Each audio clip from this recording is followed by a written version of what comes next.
Hi there, my name's Sanjay Vakil. I'm going to spend a few minutes talking to you about LuckyCal. LuckyCal uses predictive presence technology to figure out where you're going to be to help you decide what to do. So it isn't about where you are, like most location-based services. Instead, it's about where you're going to be. So let me give you a concrete example. This is a trip I took home to visit my folks. I used Google Calendar to schedule the trip. Actually, my wife scheduled the trip and sent me the invite. It's for my sister's baby shower. What LuckyCal did is looked at that trip to Toronto and figured out who I might want to meet up with while I was there. You can see the list of folks that it's found, and it's actually created a new entry right in my Google Calendar for me to look at. Since the calendar isn't the best place to be viewing this information, LuckyCal actually creates a web page specific to the trip that has all this information in place. And we use Google Maps to show it to the users, and we're using a bunch of pieces of the Maps API here. Now, where does it get this information from? It actually pulls it from a number of different locations. My friends in this case come from places like MySpace, Facebook, and my Outlook address book. My events actually come from a number of places based on my interests: Facebook, Last.fm, iTunes, and so forth. So LuckyCal turns out to be a fantastic consumer application and was recognized, was actually the recipient of one of the inaugural Facebook Fund grants. But it gets really interesting when we apply it to business. So let's use LuckyCal for a business trip.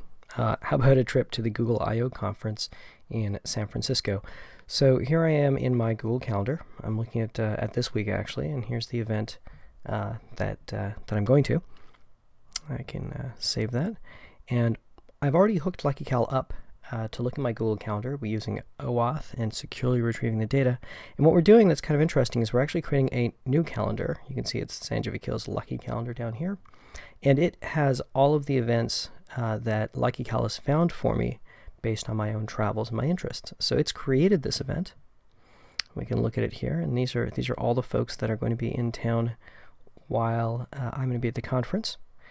And we can actually go down and look at this sort of dynamically generated and active description. And I'm going to pull this up in another window so we can look at it. So LuckyCal has created this entry for me.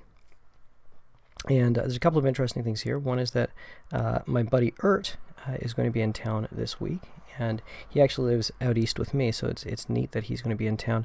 And I can actually go ahead and let's see, I'm going to try and drop him a line. All right, so I can click on Ert and yes, send Ert a message in a map and let him know that I'm going to be in town. So I'll actually skip that. He already knows I'm here.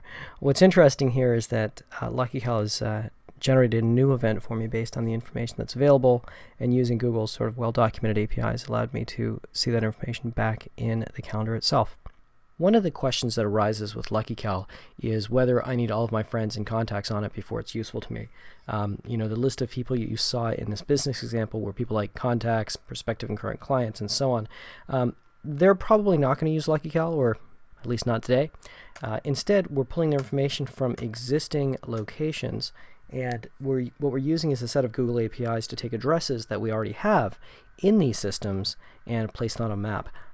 The way you can think about it is that I already own, conceptually, the address information for these folks.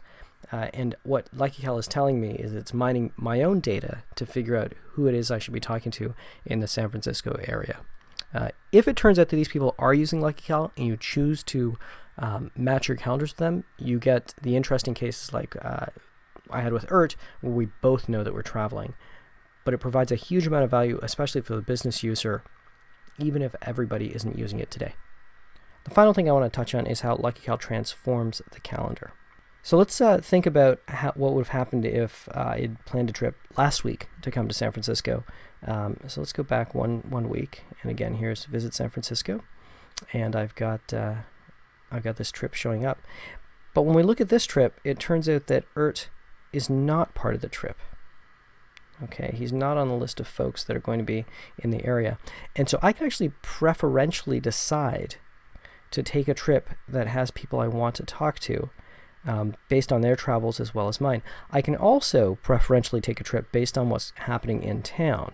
So it turns out that that Prodigy is actually playing in town while I'm in San Francisco, and I can go ahead and directly from LuckyCal buy tickets to the show.